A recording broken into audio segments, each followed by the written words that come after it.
Bueno, muy bien, nos vamos a meter en otro tema, Fabián, que se generó y que seguramente no se va a agotar en los próximos días, en las últimas horas, cuando la justicia absolvió, por el principio de la duda, creo, al ex número 1 de la policía de la provincia de Buenos Aires, Alberto Sobrado, en una acusación en su contra que lo vinculaba con delitos graves.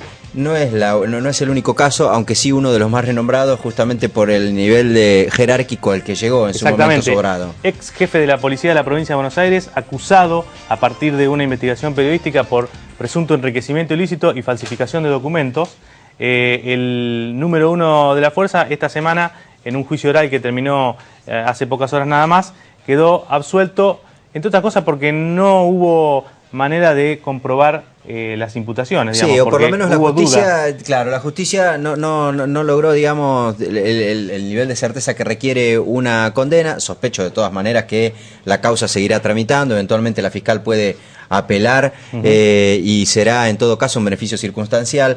Pero queríamos plantearnos este tema, el de la polémica que siempre se genera en relación a la remanida frase de la policía y digamos, el mundo de las vinculaciones con los delincuentes, el enriquecimiento ilícito de muchos de los principales referentes, o por lo menos de algunos de los principales referentes de la policía de la provincia de Buenos Aires y demás, utilizando en todo caso como disparador el tema que ha generado la polémica que se genera. ¿Por qué no se puede? ¿Por qué la justicia nunca puede demostrar ese tipo de delitos? Es más fácil demostrar otros, por supuesto, delitos. De hecho hay miles de condenados y de procesados en la provincia de Buenos Aires, pero el enriquecimiento ilícito hasta ahora, hasta el caso Sobrado, no había habido nunca un comisario acusado. Bueno, en el caso Sobrado incluso pasó que de entrada hasta rechazaron in limine, como dicen los jueces, digamos, que sin ni siquiera prestarle atención la acusación original en su momento. El ex fiscal Víctor Violini tuvo a su cargo, casi en forma paralela a la investigación Sobrado, la investigación de otros, un número bastante importante de jefes policiales denunciados por enriquecimiento ilícito. Y el ex fiscal Víctor Violini, hoy juez de casación penal de la provincia de Buenos Aires, ha tenido la movilidad de venir a charlar de estos temas porque, digamos, no estamos hablando de un tema en particular, no hay posibilidad de que haya un prejuzgamiento de nada. En principio, vamos a tratar de que eso no ocurra, para hablar en términos generales de este planteo, ¿no? Doctor Violini, ¿cómo le va? ¿Cómo le va? Buenas noches. ¿Es muy difícil demostrar un enriquecimiento ilícito, o es porque es un comisario general o porque es un hombre fuerte de los poderes públicos? No, no creo que sea por eso, porque sea un hombre fuerte de los poderes públicos. El tema es que es un delito difícil de investigar. Lo que se sanciona en este caso, o lo que la ley trata de sancionar, no es el enriquecimiento propiamente dicho, sino cuando se lo requiere, que informe y que diga cómo obtuvo, cómo se enriqueció, tiene que demostrarlo, de qué manera se enriqueció. Doctor, ¿por qué no nos cuenta brevemente, aunque sea porque fueron varios los casos, algunos de los casos que usted investigó y en todo caso, quiénes lo denunciaron? No, en el caso mío fueron 20 denuncias que llegaron a la Fiscalía 4, que lo hizo en su momento, si yo no mal lo recuerdo, lo hizo el ministro de Seguridad, Juan José Álvarez, que estaba en ese momento. O sea, por iniciativa del Poder Ejecutivo, digamos. Claro, el propio ministro de Seguridad denuncia que, de acuerdo a las declaraciones juradas de patrimonio que habían tenido diferentes jefes policiales, había habido un enriquecimiento importante, y que de acuerdo a lo que percibían, los sueldos que percibía, el sueldo que percibía era imposible. No era compatible. Entonces, en ese caso la institución funcionó, porque no es lo mismo que el caso Sobrado, que saltó como consecuencia de una investigación de una publicación, ¿no? En ese caso funcionó, absolutamente. Porque, en este caso, yendo a este tema, hay dos partes, se divide la doctrina, digamos, en dos, y una dice que quien tiene que requerir es la autoridad judicial, y otra dice que quien tiene que requerir es efectivamente, en este caso, el Ministerio de Seguridad, que es donde trabajaban o de quien dependían estos policías o estos altos jefes policiales. Entonces, el ministro de Seguridad, con buen criterio y atento la declaración jurada y las declaraciones que fueron prestados que fueron prestadas sucesivamente en el tiempo, notó que había un enriquecimiento patrimonial elevado y hace la denuncia penal para que se investigue esos enriquecimientos ilícitos. ¿Sí? ¿Y hasta dónde pudo llegar usted como fiscal en esta investigación? ¿Eran 20 comisarios mayores, responsables de departamentales, responsables de comisarías importantes de La Plata? Y ¿Había de todo? Había de todo un poco, sí, de la provincia de Poquerá. Había jefes de la provincia de Buenos Aires, no específicamente, de La Plata también, pero no solamente de La Plata, sino de la provincia que se habían radicado las denuncias en el Departamento Judicial de La Plata y en la Fiscalía. En ese aspecto, obviamente, cuando uno tiene que investigar a personal policial, no lo puede hacer con personal policial. Entonces, en ese caso estaba el doctor de la Cruz como procurador y puso a disposición el cuerpo de instructores judiciales, y una gran cantidad de instructores judiciales, porque eran 20 casos que había que investigar, y además un cuerpo de contadores, de peritos contadores. Es muy engorrosa la investigación porque se tiene que detectar desde o hacer un balance desde cuál es el patrimonio que tiene, cuánto es el sueldo que cobra, cuánto es lo mínimo que esta persona necesita para vivir.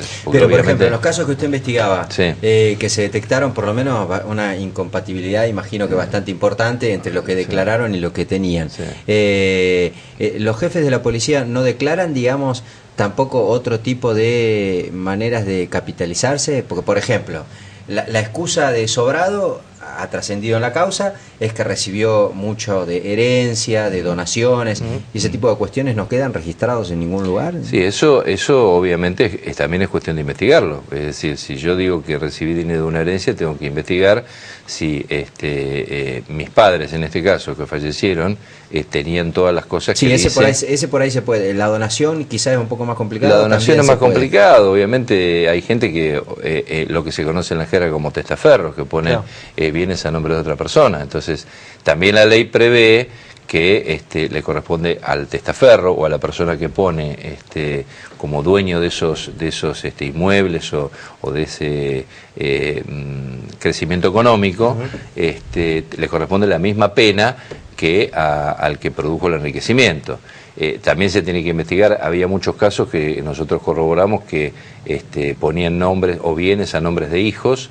Esos hijos no tenían un ingreso fijo, no tenían trabajo. Entonces, a mí me tiene que explicar si usted me pone un bien o 2 o 3 bienes inmuebles a nombre de un hijo que tiene 18 años y ese hijo no trabaja, no tiene ingreso, lo único que hace es estudiar en la facultad o en la universidad, de algún lado tiene que haber salido. Es decir, que lo más lógico es que alguien puso la plata para comprar esos inmuebles y se los puso a nombre del hijo. Violini, en ese caso, esto estamos hablando de 2003, ¿no es cierto? 2002. Sí, yo no me acuerdo, 2002, pero más o menos. 2002, 2003.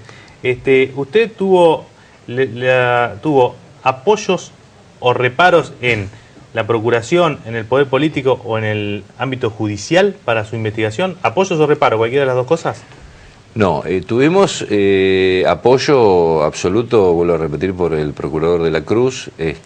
Tuvimos, bueno, obviamente debo entender que es un apoyo político el hecho de que el mismo ministro de Seguridad lo denuncia, en este caso el doctor Álvarez.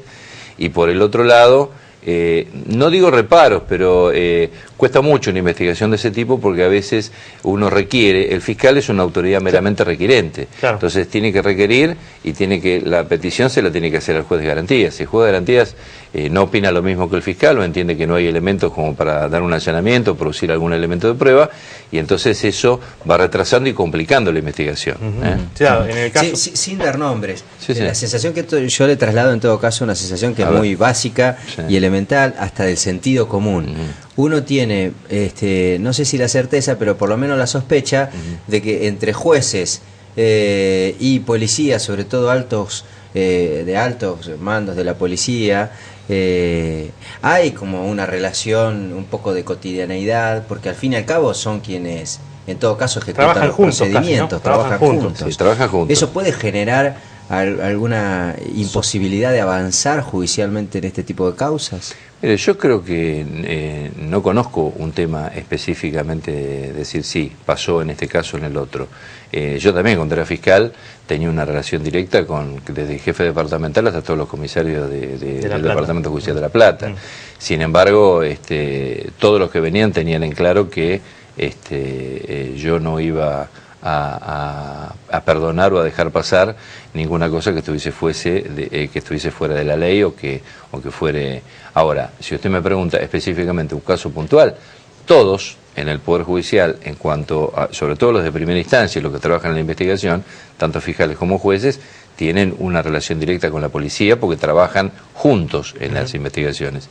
Salvo, vuelvo a repetir, en ciertos casos puntuales en que la propia policía sea investigada. Claro. En cualquier hecho que la policía sea investigada, obviamente no se puede trabajar con la policía, hay que separarla. Sí, porque da la casualidad que entiendo que los casos que usted investigó y el caso Sobrado tuvieron el mismo juez de garantías. En la que creo que el doctor Melazo estuvo de juez de garantía en muchos de los casos suyos, sí. y también en el caso Sobrado. Sí, estuvo en todos los casos míos porque estaba de turno el doctor Melazo, y yo no sé porque la causa Sobrado no la conocí porque la investigó otro fiscal.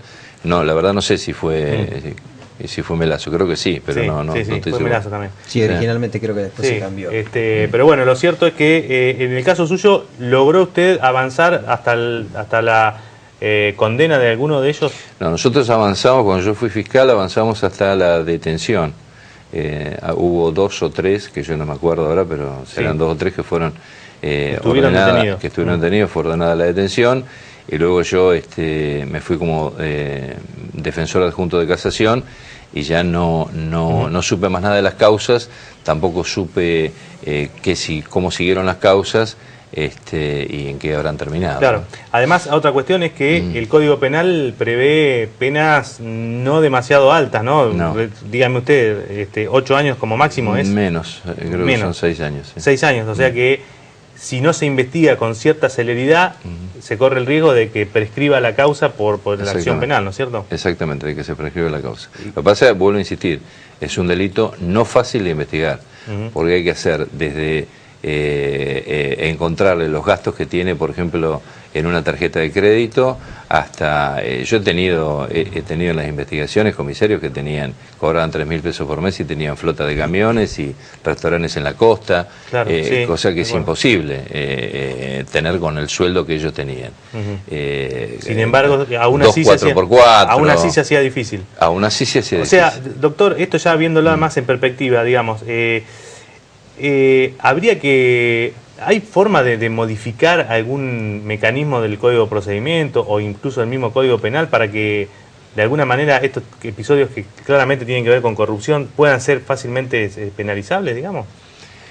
Yo diría que sí, que para mi punto de vista y mi forma de verlo, si el fiscal, que en este caso, vuelvo a insistir, es meramente requirente, tuviese algunas otras facultades que pudieran darle mayor celeridad en la investigación y no tener que requerir permanentemente al juez y esperar que el juez decida, porque obviamente el juez no tiene una causa, tiene un montón de causas. ¿Qué facultades podrían ser? Y otras facultades que pueda hacer los señalamientos que tenga que hacer con alguna ratificación posterior del juez sin requerir la autorización inmediata. Porque hoy por hoy en todo caso el fiscal pide y el juez autoriza o no. El fiscal pide y el juez autoriza o no. Las peticiones de los fiscales, hay veces en que obviamente si el fiscal en el requerimiento que le hace al juez no le da los fundamentos básicos y necesarios para poder allanar un lugar determinado, el juez de garantía le va a decir que no. Cosa que es correcta que le diga que no, porque es lógico, tiene que tener obviamente un principio constitucional, la propiedad es inviolable y tiene que tener ciertos fundamentos para otorgarla. Ahora, vuelvo a repetir que es engorroso y es muy trabajoso buscar todos los fundamentos para decir, bueno, tengo que allanar tal comercio, tengo que allanar tal lugar para buscar documentación, por ejemplo. Doctor, y dígame, ¿cuál es el límite, por ejemplo, en la justicia para que, digamos, ocurran casos como el de Sobrado, que la duda termina beneficiándolo? Digo, no hay indicios que sean determinantes como para poder condenar, o siempre hay que demostrar absolutamente todo en este tipo de causas. No, hay ciertos indicios que son importantes, pero esto se basa específicamente en la convicción que tiene el juez. En un debate oral, el juez escucha los testimonios, ve las pruebas que se le acompañan, y el juez tiene que tener una convicción, una certeza de que esta persona es culpable. Si yo como juez en casación me viene una causa y después de haberla leído la causa me quedan dudas sobre que esta persona sea el autor del hecho, yo no puedo condenar, yo tengo que absolver, si tengo dudas. Yo tengo que tener una certeza absoluta, no me tienen que quedar dudas de que esta persona es el autor del hecho. Se lo pregunto porque el juez, en general, ha pasado en casos muy resonantes y en otros que por ahí no tomaron, digamos, tanta relevancia mediática, se enfrenta ante esa encrucijada, sobre todo cuando hay personajes que se han hecho muy populares y causas y casos que se han hecho muy populares, y que uno a priori lee la información a los medios y ve las declaraciones de las partes y demás, y casi como que llega a una conclusión interna de que efectivamente se ha enriquecido ilícitamente, y después asombra un fallo como el que vivimos esta semana, por ejemplo, que benefició a Alberto Sobrado. Digo, es una situación crítica la del juez, tener que exponerse a eso de conseguir una prueba sólida en una causa en la que usted decía no es fácil conseguir pruebas. Es que en este caso el juez no es el responsable de la prueba. El juez lo que hace es, le llega la causa al juicio con una determinada prueba que fue producida por el fiscal, esa prueba. Pero fue por ejemplo, quien pidió la elevación al juicio. Estoy tratando de interpretar con usted, que es entendido en la materia, este tipo de procesos. Desviar fondos, y además que sean miles, fortuna, a paraísos fiscales, como se ha comprobado que ocurrió en este caso, ¿no es un indicio de que se quería ocultar algo? Es un indicio. Lo que pasa es que si yo le digo a usted que esos fondos provienen de una herencia, para dar un ejemplo, y esa herencia no fue investigada y no se realmente no se sabe si la recibió o no recibió, qué bienes recibió, y yo le podría decir, yo recibo una herencia, vendo una herencia de cierta cantidad de bienes, los vendo, y en lugar de dejarlos acá, la plata, la quiero poner en un lugar donde me reasegure una renta, una rentabilidad mejor, o lo que fuera, y lo puedo hacer. Eso no significa que esa plata que yo deposité en otro lugar sea necesariamente de origen espurio. Claro. ¿Me explico? Y es lo que aparentemente se manifiesta en este caso, es que proviene de una herencia. Ahora, si provinieron o viene de una herencia o no, yo no sé si eso está investigado. Claro, si está en el proceso. En todo caso, la justicia tiene posibilidades en sucesivas instancias de insistir en ese sentido. ¿Cómo sigue un proceso? Se apela y es probable que vaya al Tribunal de Casación, que integra Violini a alguna de las salas. Tal vez alguna no a de las salas, o hay 6 salas. 6 salas, tal vez no a la suya, pero alguna de las suyas. Alguna de las salas, si es que apela a la fiscal. En algún momento el Tribunal de Casación estaba recargado de causas. Sí. Y era toda una complicación, porque es cierto que, como dice también el sentido común, la justicia que demora finalmente no es justicia a veces. ¿Eso se corrigió en algo? ¿Se solucionó algo? ¿Habría que hacer algo en ese sentido? Se han creado nuevas salas y se ha hecho una división de, en lugar de tener salas de 3, ahora tenemos salas de 2. Entonces tenemos, se nombraron 3 jueces más, pero tenemos, antes éramos 3 salas de 3 jueces, ahora se nombraron 3 jueces más, con lo cual sería una 4ª sala.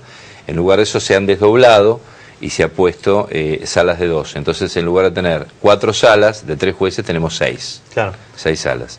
Con esto se agiliza un poco el procedimiento. Lo que ocurre es que, no nos olvidemos que el Tribunal de Casación es un tribunal provincial.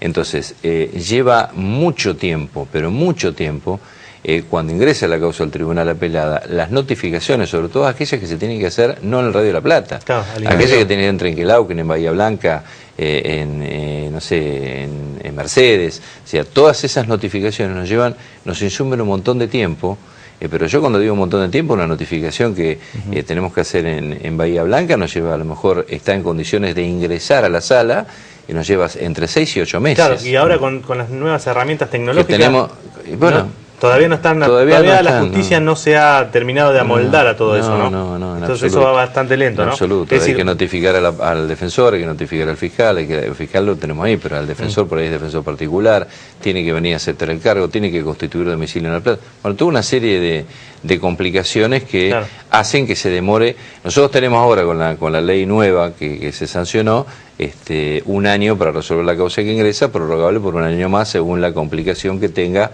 la causa. Ahora bien, si nosotros partimos de la base que desde que ingresa la causa al tribunal hasta que ingresa a la sala, transcurren 8 meses, transcurre casi el primer plazo que tenemos para definir. Gracias, doctor Violini. Por favor, un gusto. El doctor Víctor Violini, ex fiscal, juez de casación. Con él nos metimos en un tema, nada, que siempre resulta interesante, por lo menos conocerlo un poco más, y que vino al tapete en esta semana a partir del caso Sobrado.